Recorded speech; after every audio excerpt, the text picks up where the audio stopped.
Yes guys. Good morning, good afternoon, good evening sa inyong lahat. Kung anong oras man ito ninyo napapanood, syempre, gandang araw sa inyo. Today is January 20, 12:49 AM, Sabado. At ayun na nga, madugong madaling araw. Puro pula. Check natin ha. Ayan. Pulang-pula ang merkado. Ayan. So, ganun talaga. Ulitin natin ha. Ganito po sa crypto. Kaya kung hindi malakas ang loob mo at bago ka lang, nakabili ka sa all-time high na naman, bumagsak, syempre babagsak din yung pera mo. Bottom line lang sa crypto guys. Kunyari, naglapag ka ng 1 million. Ang malulugi mo magkano? 1 million din. Kung halimbawa, bumagsak. So, 1 million linagay mo, bumagsak hanggang maabot na lang ng zero value halimbawa. Pero ang good thing naman sa crypto, pag tumaas naman siya, yung 1 million mo, wag mo lang tatanggalin no. Yung 1 million mo kaya mag times 7, kaya mag times 10, kaya mag times 100 pa nga depende sa altcoin na bibili mo. So, yun lang nakikita ko. Pero ulitin natin ha. Again, yung mga sinasabi ko, hindi po ito financial advice ha. Hindi po ako financial advisor na ang sinasabi ko ay totoo at mangyayari. Hindi, kahit ako sa sarili ko, malay ko bang, di ba? So, hindi natin mapabasa talaga ang market, guys. Pero yun nga, bottom line lang, kumbaga sa sugal, sa akin, sa pag uunawa ko lang ba, parang ganun. Yung linagay ko, pwedeng malugi ng ganun sinsagad. Tapos, pero pwede siyang madoble ng maraming beses. Parang ganun lang. Pero ulitin natin ha. Siyempre, pera nyo yan. Pinaghirapan nyo yan. Choice nyo yan. Walang iba magpipindot ng mouse mo or ng keyboard mo o touchscreen man yung gamit mo. Ikaw pa rin. Walang iba. So, walang iba magkukonvince sa'yo kundi sarili mo. Okay? Yun nga lang. Baka kasi pag pinasok mo to, mga crypto na yan, hindi mo inaral, basta taya ka lang, basta mura, taya ka lang ng taya or bili ka lang ng bili. Tapos, nagiging sugal na sa paningin mo, yung tipong hindi mo extra pera, linagay mo dyan. Pag nasunog yan, darating ang time, baka murahin mo na yung crypto, ayaw mo na. Kasi, ang linagay mong pera ay hindi extra pera lang, at, syempre, kaya lagi natin sinasabi, ang ilalagay mo dito yung pera na afford mong matalo. Okay, so alright. At ayun na nga. Eto na tayo sa ating ritual muna guys. Ritual muna bago tayo mag usap-usap, magmekos-mekos mga insan, lagyan ng sibuyas. Okay, so alright. Meron tayong 39.11. So, restick natin. Bumaba siya guys oh. Bumaba. Tumaas naman.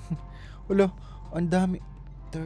Imaginein mo, ilang million ang halos 1 million AXS ang nag-withdraw. Ano yun, nalaman nila na magdadam kaya nagbenta sila? Kasi nag-53 to 53,000 mahigit. Million pala. Kaya instead na 34, tumaas siya yung percentage 35. Pero ako nga kasi guys, kaya ako nandyan lang, nakatingin ako 5 years, 10 years from now. Sabihin mo ng 5 years. So, andyan naman sila, tuloy-tuloy ang development. By the way, restick muna natin. Sayang pala, dapat bili nga ako ng check ko nga. Check natin si Berry. Check natin yung portfolio natin na token. 100 na lang. Okay, bumagsak kasi lahat. Ang daming spekulasyon ngayon, guys. Si Bitcoin kasi ang daming beses na yan tinira, kahit nga yung China ilang beses nang binanyan mga kapanahunan. Kaya sabi ko sa inyo, hindi na bagong bagay sa akin tong bear. Kung magbe-bear man lang todo, hindi bagong bagay yan. Pero pahalbing kasi. Ganun naman, magbe-bear muna kahit yung gold ETF nga, gold ETF, pag-add nun sa New York Stock Exchange sa US, sa mga yun nga, gold ETF. Parang ganito yung market no, nandito siya andito, tas bumagsak ng ganyan, bagsak, tas after ilang taon, gumano na ng todo. So, ganun talaga, guys. Okay, sarap mamili ngayon, no? Grabe, sarap mamili ngayon. Pero baka mamaya yung sinasabi ko, nga, sarap mamili, bili na naman kayo. Tapos maninisi kayo, pera nyo yan, guys. Okay, ito si Berry, talo na tayo. Yan, sarap mamili sana ngayon dito. Berry. Sige, try natin mamili ng Berry. Magki-claim tayo. Claim. Yan. Yung 10 AXS, bili ko na Berry. Yung RON ba, magkano? Check nga natin yung RON. 1% lang binagsak ng RON. Ayos ah. Hindi siya apektado, guys. Ang lupit, kung sa RON tayo naka-hold, hindi apektado. Okay, so alright. Ayan, claim na natin. So ang gagawin natin, punta tayong Katana, suswap natin yung 10 AXS. Bibili natin ng Berry, guys. Connect natin. Siyempre, connect muna. Ang i-stake lang natin sa AXS ngayon, mga 20 lang. 20. Meron tayong 40. So, ang gagawin natin dyan,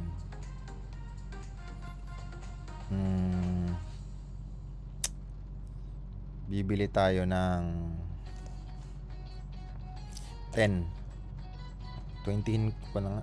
20. Ay, patron yan. AXS dapat, guys. AXS to Berry. Ayan. 19. Sige, 19. Yan. Bili na natin yan. Mura eh. So, yung 20 AXS natin, 19 AXS, bibili natin ng Berry. So, plano ko kada bear, bibili ako. Basta magbe-bear, bibili ako. Ganun lang gusto ko. Bear market, bili. So, parang kino-compounding ko lang. Ganun lang siya. Okay, sa alright. So, tapos na tayo bumili at meron na tayo ngayon 321,000 na berry. Check natin kung magkano na yun. Mekos. Okay. Berry. Ito. Meron daw tayong, kasi nakapeso tayo, guys. Siyempre. Yan. So, meron daw tayong 321,000. 12,000. Oh, okay na rin yan. 12,000. Diba, paunti-unti lang, megos lang. Pag nagbukas, pag nag-sell ulit, bili na naman, ganun lang siya. So, ito, refresh lang natin. Ang may stake natin sa EXS ngayon, 20 lang. Siyempre, 20 lang dahil yung 19, kinonvert natin sa berry. Berry kasi nalalakihin ako sa potential niya talaga, guys. Malaki yung parang paniniwala ako sa kanya na umangat siya sa pag nag-bull market na. Okay, paano pag hindi nag-bull market? Di okay lang. Ganun talaga. Tanong, mawawala ba crypto? Malabo sa malabo. Malabo pa sa sabaw ng pusit. Pero normal, nagbe-bear. Normal na nagsisell. Correction, depende. Kasi kailangan nila para sa akin, yung mga malalaking institusyon kasi na yan, kailangan nilang gumawa ng news na ang dami magbibenta ng Bitcoin para pag nandito na sobrang baba na 5 months, 1 month mula ngayon bumagsak kunyari, pero imposible pa bull market kasi, so halving, tapos yung halving, so pag nandito saka sila bibili, saka yung bubongga ng todo. Ganun lang naman yun, market maker ang tawag dun, guys. Okay, so alright, so meron tayo ngayon 12, dami ko kasi iniisip, guys. 40,151. Kaya kung ita-times natin ngayon ito, mga 15,000 na lang to.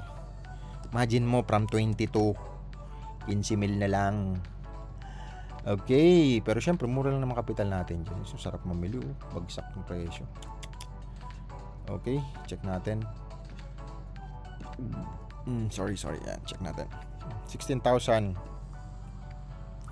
16.1 M. Okay. Basa na tayo ng comment. Okay, sa alright. Check natin mga comment ng ating mga subscribers.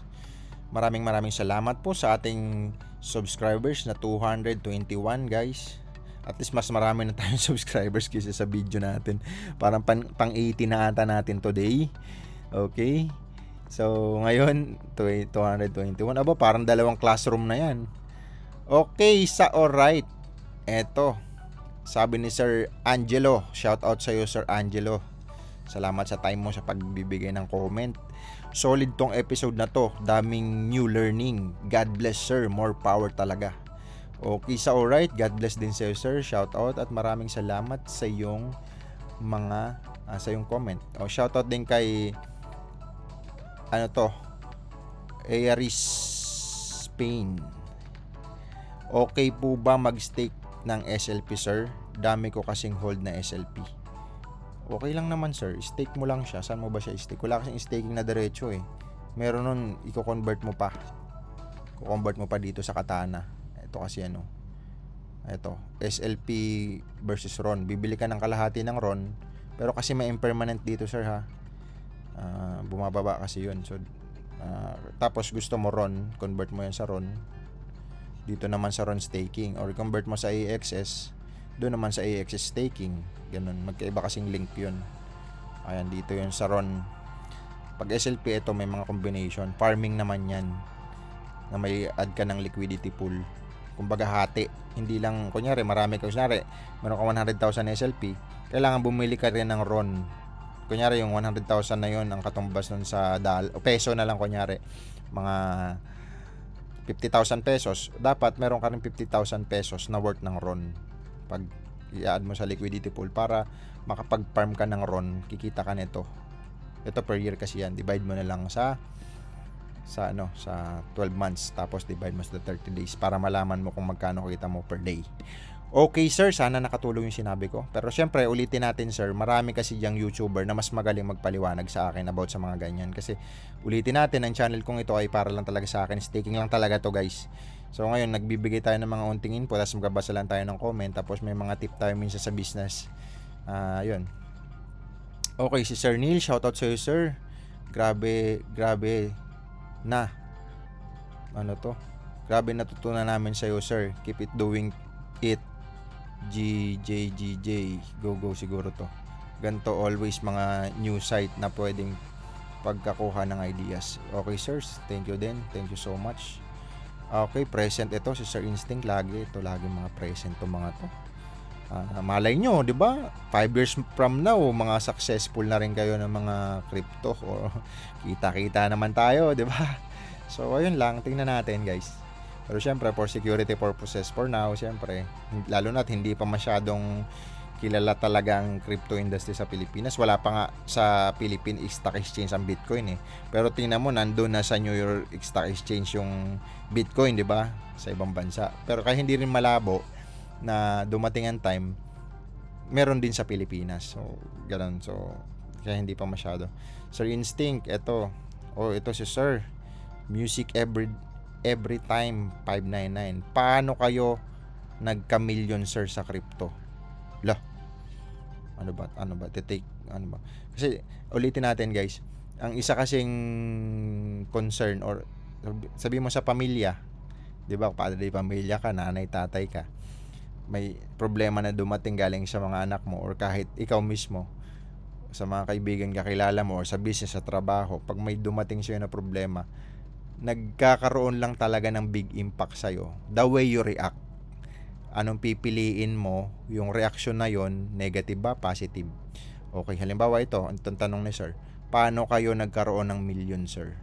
So, kung iti-take advantage natin to na maging negative, ang sasabihin natin, ano yun sir, ginajudge mo ba kami? Hindi mo naman ako kilala.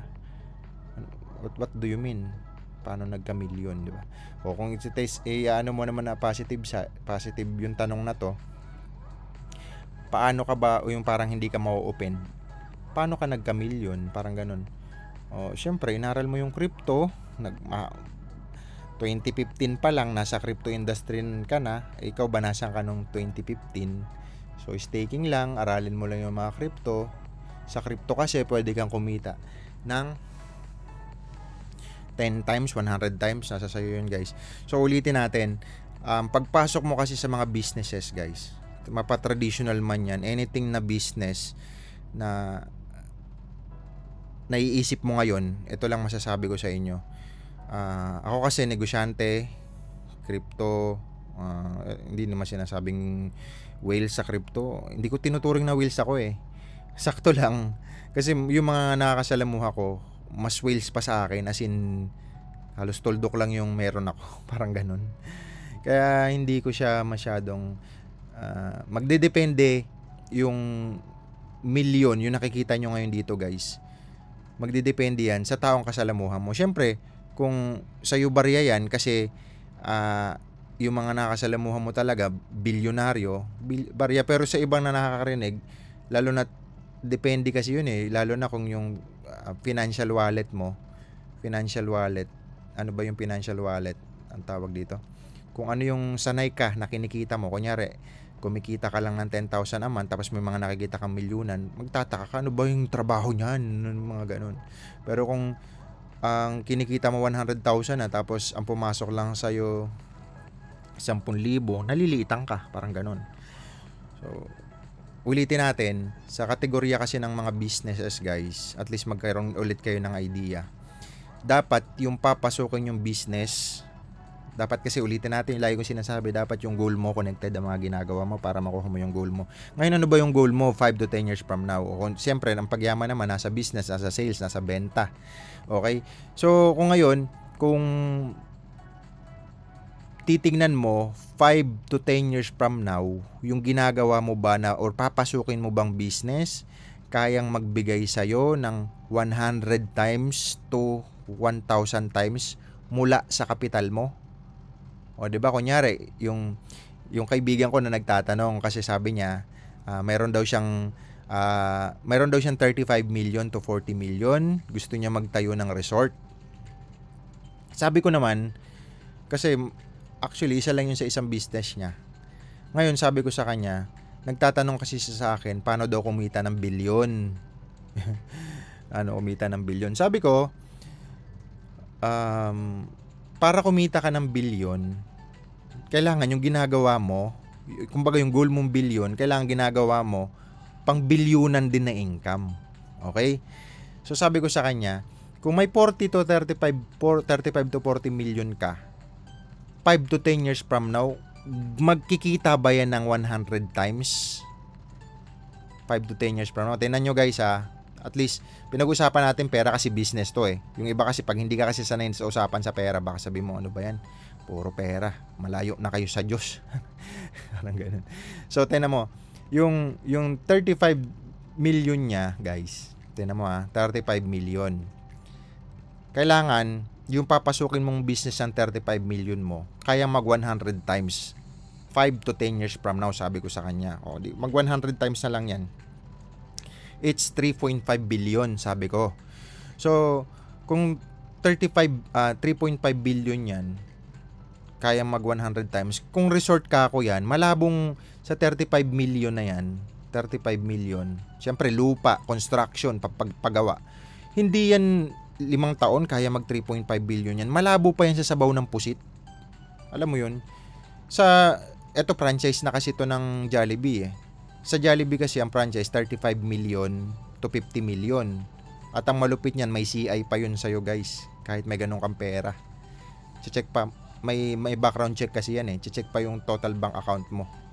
Total bank account, total asset mo. Ang sinisecured kasi ng Jollibee na talagang nag-franchise ka sa kanila, hindi lang yan yung pera mo. Kasi may lugi din sa kanila eh. Pag nalugi yan, nasisi mo pa sila. So parang ginagawa nila, 35 to 50 million ang franchise nila. Tapos ang balik nun, 5 taon pa, halos break even ka lang. Tapos may renew pa ng franchise. So maganda lang pakinggan, pero dapat kasi guys, ako kasi yung mga pinapasok kong business, at least magwa 100 times. Meron akong build and sell, meron ako IT company, may law firm ako, meron akong direct selling. So yung iba doon, syempre hindi naman magwa 100 times at matrabaho pa, kaya may forex din tayo. So forex trading, yan kaya mag 100 times. Crypto kaya mag 100 times. So mamimili ka din, yan ang sinasabi ko sa inyo. Pili ka ng business na yung inilagay mong pera doon kaya mag 100 times.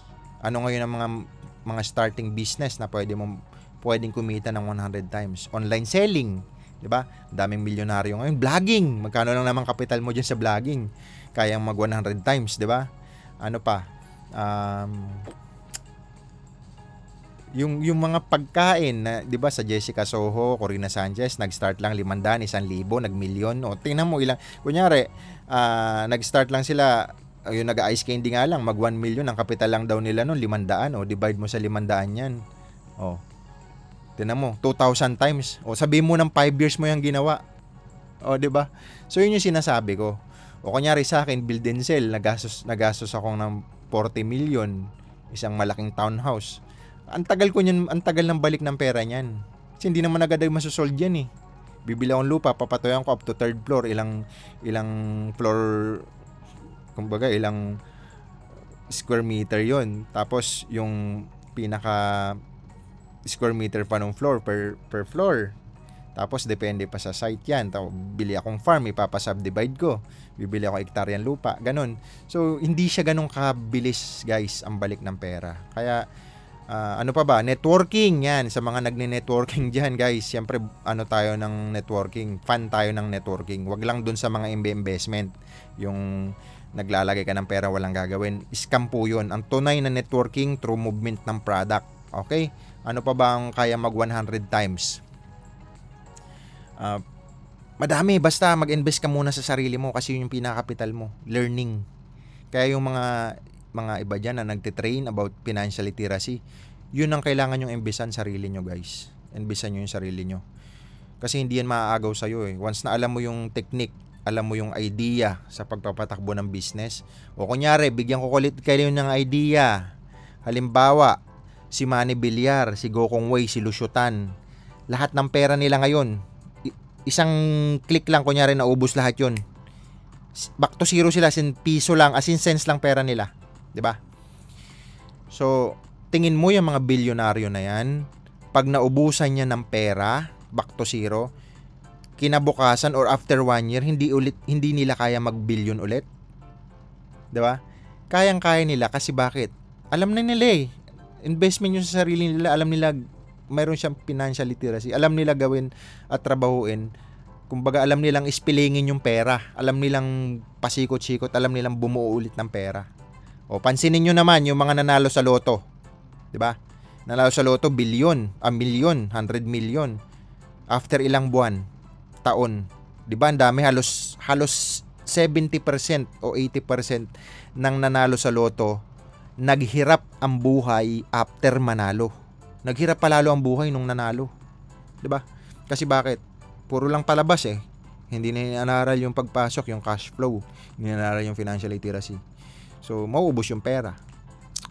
Bakit ko nasabi? Ako mismo, kapitbahay namin, nanalo sa loto eh. After ilang buwan, sa akin na nakasangla yung bahay nila eh. 'Di ba? Actually, mga taon din, mga 2 years. So, ayun lang yun. Kumbaga, ang dami ko na namang nabitawan, guys. Pasensya na kayo, mga idea, guys.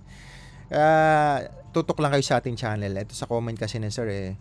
Siyempre, sabi ko nga, hindi naman lahat sa title nga natin, lang title natin, no? Tapos magugulat nga naman pag first time mo napanood, sino ba tong nag-video na to na staking? Bakit million? Hindi mo naman na panonood lahat ng video ko, 'di ba? So, siyempre pag mapapataas ka ngayon ng kilay, kung ikaw pa yung Pilipino na lagi kong binabanggit, yung mga Pilipino na hindi ikaw yung sir, sabihin yung iba na crab mentality, 'di ba? Yung parang gigil na gigil, galit na galit sa mga kapwa Pilipinong umaasenso. May ma-comment lang, 'di ba? Yun ngayon ang mga nauuso eh. Imagine mo, guys, nagsasayang ka ng oras ng buhay mo sa mga bagay na hindi naman connected sa goal mo. Ayun lang. Yun kasi nakagisnan kasi natin yan. Kasalanan niya ng mga teleserye, telenovela, mga pelikula, lagi na lang bida, mahirap. Pag mayaman ka, masama ka. Pag mayaman ka, nangaapi ka ng mahirap.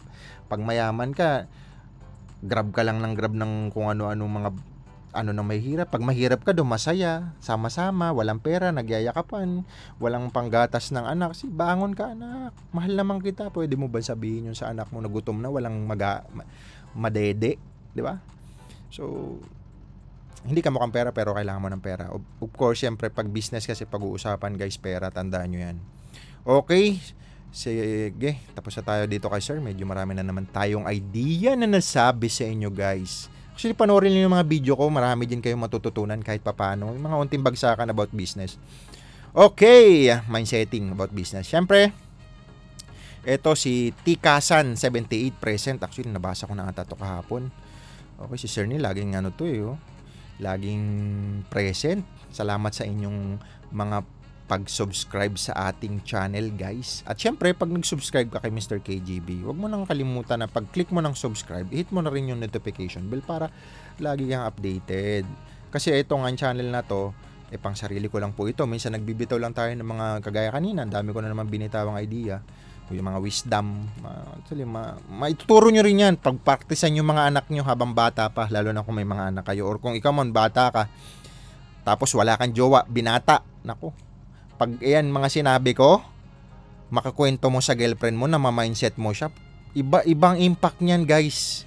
Ibang impact niyan sa mga girls. Makikita nila, may future ako sa iyo. Ang galing mong magsalita. Ang galing mo. Kahit wala tayong pera, alam ko sa sarili ko na darating ang time, mababago ang buhay natin dahil nakikitaan kita ng parang, alam mo yon, talagang magsusumikap ka, mababago buhay natin, naniniwala ako sa'yo. So, tapos maganda pa yung support system ng magiging jowa mo. Naku, darating ang time na mababago ang sarili mo. Darating ang time, babalik ka sa channel ko para mag-thank you. So, ayun lang. Okay, so ito nga, ang gagawin natin, syempre, upload lang tayo araw-araw, staking, and then, pag nag-itaw siya na si Excess, syempre, magtitipi na tayo niya kahit paano. Tapos, ano pa ba? Basta tuloy-tuloy lang. Bear market, bull market, tuloy-tuloy lang. Dapat nakatingin ka. Hindi yung sa nakikita mo ngayon. Nakatingin ka 5 to 10 years mula ngayon. Kaya ba mag 100 times yan? Yes, para sa akin, based sa history ng cryptocurrency. Parang gold lang yan. Bumili ka dati ng asset ng gold. Sobrang taas. Nabili mo lang, magkano lang. Tapos ngayon, ang taas na. So, ayun lang.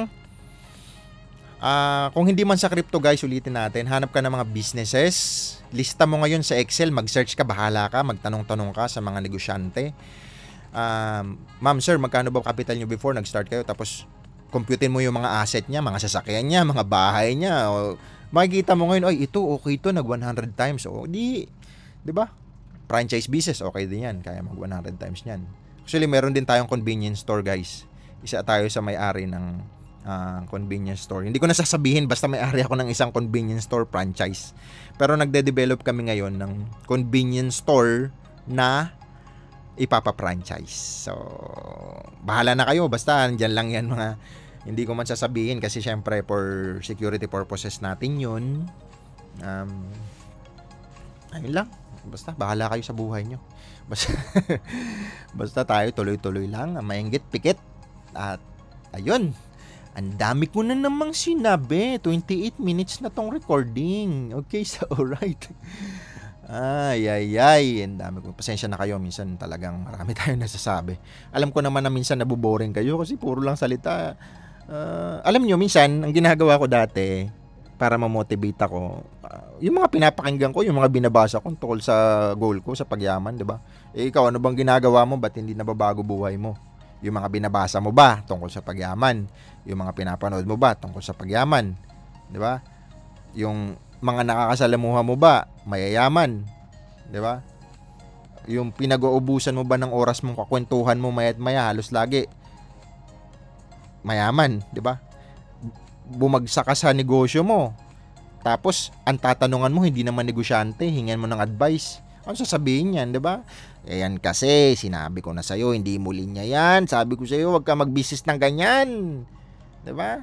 Nakasisi ka pa tuloy. Pero kung mayaman na nakausap mo negosyante, ano sasabihin sa'yo, okay lang yan, kaya mo yan. Actually, dyan nag-i-start, try lang talaga ng try. Normal yung failure kasi, ano mo yan, entrance fee mo yan para maging success ka. Yun yung mga advice ng mga negosyanteng mayaman. Actually, mas maganda ngayon mapagdaanan mo yan ngayong palang maliit palang kapital mo, kaysa sa mapagdaanan mo yan na bulto na agad yung kapital mo.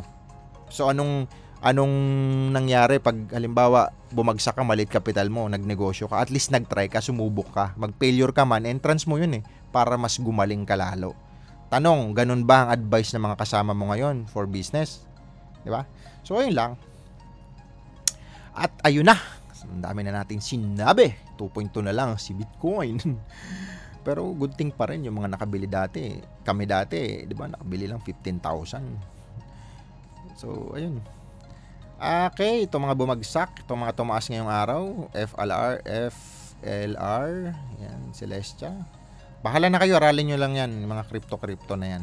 Yun nga, yung mga sinend ko sa inyo ng mga video, ito, DeFi Llama, mga sinend ko sa inyo ng mga link, yan, aralin mo yan. Yung isa pa, ito, yung mga news sa crypto, basa-basa ka lang dyan, para matuto ka, dami yan. Ito pang Twitter, ito sa mga latest news, yung Cointelegraph, mga lalaking website yan na nag-update ng crypto. At itong platform na to. So, marami ka ring matututunan dito. Yan, ito yung platform na yan. Matatrace mo dyan yung mga wallet, matatrace mo dyan yung mga token, yung mga alert nyan, sino mga bumili, etc. So, yan, may matututunan kayo. Combination with CoinGecko. Yan, yung 4 na yan. Pwede na yan, pang starting. Okay, alright. At napahaba na naman ang video ni Mr. KGB. At bukas ulit guys kasi may trabaho na naman tayo. Actually, hindi pala trabaho, negosyo. So, syempre pag business ka kasi guys, pag nagne-negosyo ka, magnegosyo na nga kayo. Start kayo maliit lang. 'Di ba? Ang goal kasi pag negosyante ka, mas marami kang taong matutulungan. Okay?